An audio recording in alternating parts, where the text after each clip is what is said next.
बड़े बंगले की बहुरानी। श्यामलाल का परिवार शहर के रईस परिवारों में गिना जाता था। वो अपनी पत्नी शकुंतला और बेटे बहुओं के साथ एक बड़े बंगले में रहते थे। जितना श्यामलाल का बंगला बड़ा था, उतना बड़ा उनका दिल नहीं था। वो बहुत तेज तर्रार और सख्त स्वभाव वाले थे और ऐसा ही स्वभाव उनके परिवार में बाकी सभी सदस्यों का भी था, सिवाय उनकी छोटी बहू गोपी को छोड़कर।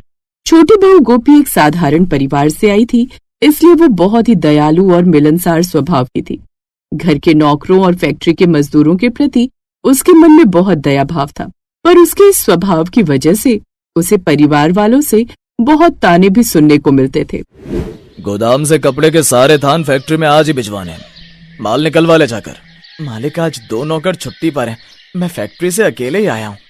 तो इसमें मैं क्या करूँ? माल अकेला लेकर जा। मालिक, तुझे सुनाई नहीं देता बाबूजी ने क्या कहा? चुपचाप गोदाम से माल निकाल और ठेले पर रख। नौकर मोहन का चेहरा लटक गया। उसकी उस दिन तबीयत ठीक नहीं थी। उसे तेज बुखार था। बेचारा घर में बने गोदाम में गया और कपड़े के थान अपनी पीठ पर रखकर बाहर तक लाने लगा। तभी मोहन का पैर फिसल गया और वो जोर से गिर पड़ा। कपड़े का थान आंगन में पड़े कीचड़ में गंदा हो गया। हाय हाय बाबूजी, देखो मोहन ने कपड़े का थान कीचड़ में गंदा कर दिया। कितना बड़ा नुकसान कर दिया। क्या ये कैसे हो गया? अरे आंखों से अंधे, तुझे दिखाई नहीं देता? एक काम बोला तुझे, वो भी ठीक से नहीं हुआ। काका, आपको कहीं लगी तो नहीं?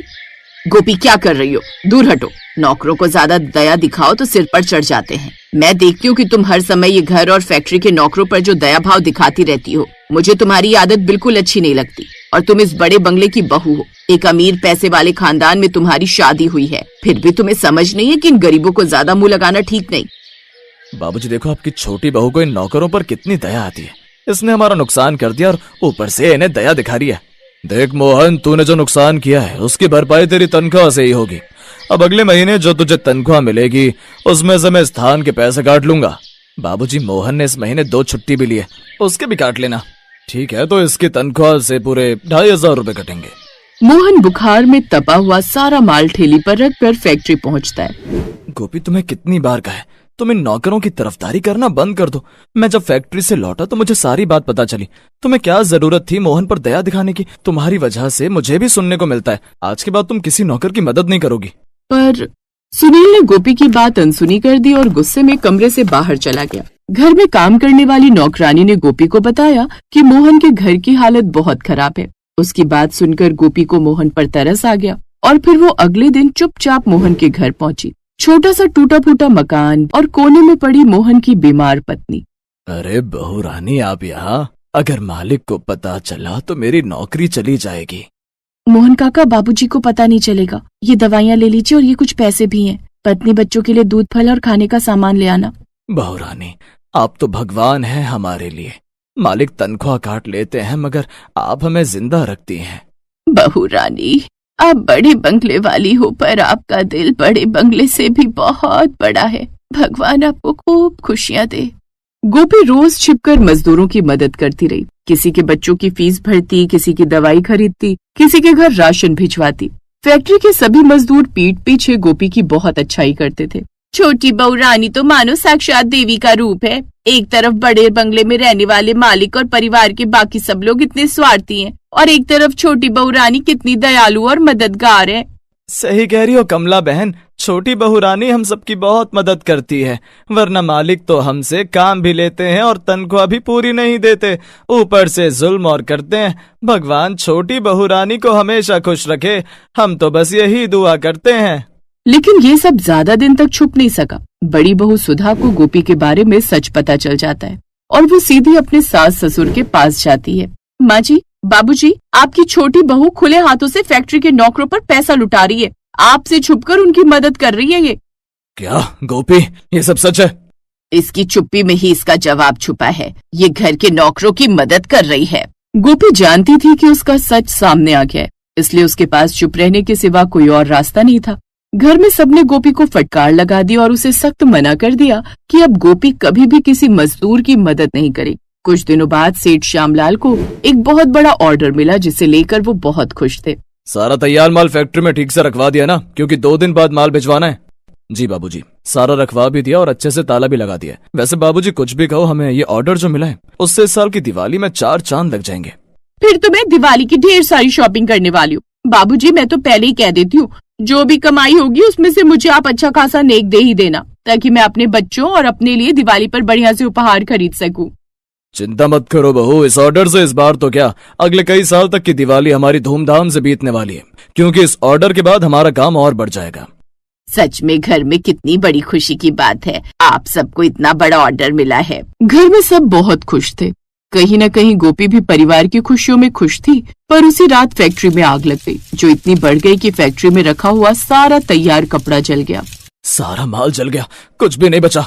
बाबूजी क्या सोचा था, क्या हो गया, सब खत्म हो गया। बाबूजी हमारे पास 2 दिन का समय, हमने ऑर्डर नहीं दिया तो क्लाइंट शोर मचा देंगे। बैंक अकाउंट में जितने पैसे रखे सब निकालो, जरूरत पड़ी तो जेवर भी बेच देंगे। हम उन्हें पैसे वापस कर देंगे और माफी मांग लेंगे। उन्हें बता देंगे कि आग लग गई है, हम ऑर्डर पूरा नहीं कर पाए। सबके चेहरे उतर गए। तभी गोपी बोली, बाबूजी आप चिंता मत कीजिए, हमारे सारे पुराने मजदूर हमारी मदद जरूर करेंगी और हम 2 दिन में ऑर्डर पूरा कर लेंगे। सब आपके पुराने मजदूर हैं, कोई मना नहीं करेगा। मैं तो बस इतना कहूंगी कि हमें हिम्मत नहीं हारनी चाहिए। गोपी ये समय नहीं है इस तरह की मजाक करने का, यहाँ बहुत सीरियस बात चल रही है। रुको बड़ी बहू, छोटी बहू को अपनी बात पूरी करने दो। बहू क्या तुम्हें लगता है मजदूर हमारा साथ देंगे? हाँ बाबूजी जरूर देंगे, बस हमें उनसे बात करनी होगी। गोपी ने सभी मजदूरों से बात की और सब मजदूर मान भी गए। मालिक आप चिंता मत कीजिए, हम 2 दिन में कपड़ा बना लेंगे, सब कुछ हम पर छोड़ दीजिए। आप हमारे अन्नदाता हैं और आपके लिए समय पर काम करना हमारा फर्ज है। मजदूरों की बात सुनकर श्यामलाल और बाकी परिवार के सभी सदस्य हैरान रह गए। श्यामलाल की आंखों के सामने वो दिन आ गया जब श्यामलाल मजदूरों पर अत्याचार किया करता था, पर आज वही मजदूर मुसीबत के समय श्यामलाल की मदद कर रहे थे। मजदूरों ने दिन रात मेहनत करके 2 दिनों में सारा माल तैयार कर दिया। श्यामलाल हैरान रह गया कि कैसे एक समय जिन पर वो चिल्लाता था, वही कारीगर बिना थके उनकी फैक्ट्री को बचा रहे थे। श्यामलाल और उसके परिवार के सदस्यों को समझ आ गया था कि बड़ा बंगला नहीं, बड़ा दिल ही इंसान की असली पहचान है।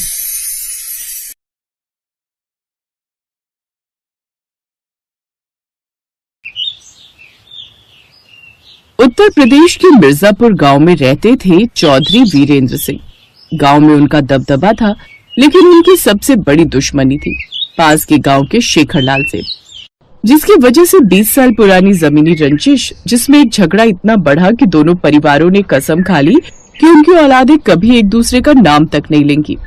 आज के बाद कभी हमारा परिवार एक दूसरे की शक्ल नहीं देखेगा और हमारी औलादें एक दूसरे का नाम तक नहीं लेंगी। अब से चौधरी वीरेंद्र सिंह का परिवार हमारा कट्टर दुश्मन है। उस दिन के बाद दोनों परिवारों ने एक दूसरे की शक्ल तक नहीं देखी। ऐसे ही समय बीतता गया और इस बात को 10 साल और बीत गए।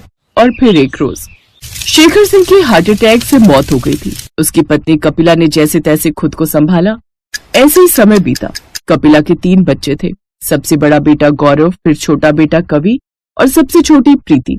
कुछ समय बाद गौरव आगे की पढ़ाई के लिए शहर चला गया और चौधरी वीरेंद्र सिंह की बेटी भी वहीं रहकर पढ़ाई करने लगी। कुछ समय बाद दोनों एक ही कंपनी में थे, जहां साथ में रहते हुए दोनों दुश्मन के बच्चों के बीच में गहरी दोस्ती हुई और फिर प्यार में बदल गई। इधर गांव में कपिला घर के कामकाज निपटाते हुए, इन बूढ़ी हड्डियों में अब इतनी जान नहीं रह गई। अब तो गौरव बेटे की भी नौकरी लग गई है। इस बार गांव लौटेगा तो उसे शादी करने के लिए बोल दूंगी। बहू घर में आएगी तो कम से कम कुछ तो आराम मिलेगा इन हड्डियों को। फिर एक रोज गौरव जब वापस गांव आया तो गौरव ने गीता के बारे में सब बता दिया। दुश्मन की बेटी का नाम सुनकर कपिला बुरी तरह टूट गई और गौरव पर खूब गुस्सा करने लगी। कर भी मत लेना मेरे जीते जी, इस घर में वो लड़की बहू बनकर कभी नहीं आएगी, समझा तू? ये पहली बार था जब कपिला ने गौरव को इतनी बुरी तरह से डांटा था। उस दिन के बाद से कई चीजें बदल गईं। अब कपिला गौरव से कम ही बात करती थी। और फिर एक दिन दरवाजे की घंटी बजी। कपिला ने दरवाजा खोला तो सामने गौरव और गीता शादी के जोड़े में खड़े थे। माँ गीता के पिताजी नहीं रहे, अब उसका इस दुनिया में मेरे सिवा कोई नहीं है। मैं जानता हूँ कि ना तो आप गीता को अपनाएंगी और ना ही मुझे, इसलिए मैं अपनी नई दुनिया शुरू करने जा रहा हूँ। हम बस आपका आशीर्वाद लेने आए हैं। गीता और गौरव हाथ जोड़े कपिला के सामने गिड़गिड़ा रहे थे। कपिला की आंखों से आंसू बहने लगे, पर उसने एक शब्द नहीं बोला और उन दोनों के मुंह पर ही दरवाजा बंद कर दिया। ये सब मेरी वजह से हुआ है। नहीं, तुम खुद को कसूरवार मत ठहराओ। मैं जानता हूं एक दिन ऐसा आएगा जब माँ मेरी पसंद पर गर्व करेंगी।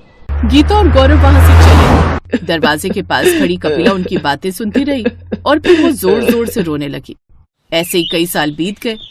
अब गौरव एक नए शहर में अच्छी नौकरी कर रहा था। उसके पास बड़ा सा बंगला था, कार थी, सब कुछ था। हाँ जी मैडम, शादी की सालगिरह मुबारक हो। माय डियर हस्बैंड, तुम्हें भी एनिवर्सरी मुबारक हो। बताओ क्या खाओगे आज? एक काम करते हैं, शाम को कहीं बाहर डिनर पर चलेंगे।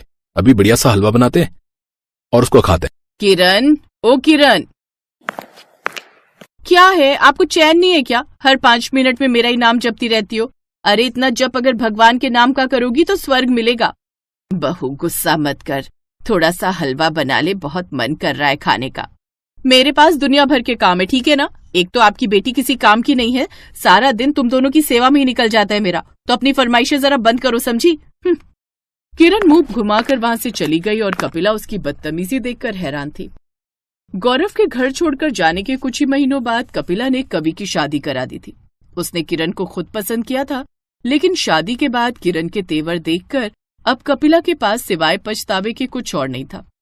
तभी थोड़ी देर बाद कपिला को किरण के चीखने की आवाज आई। हाय, एक तो न काम की न काज की, दुश्मन अनाज की। और अगर तेरे से कुछ होता नहीं तो आराम से बैठकर ठूसना।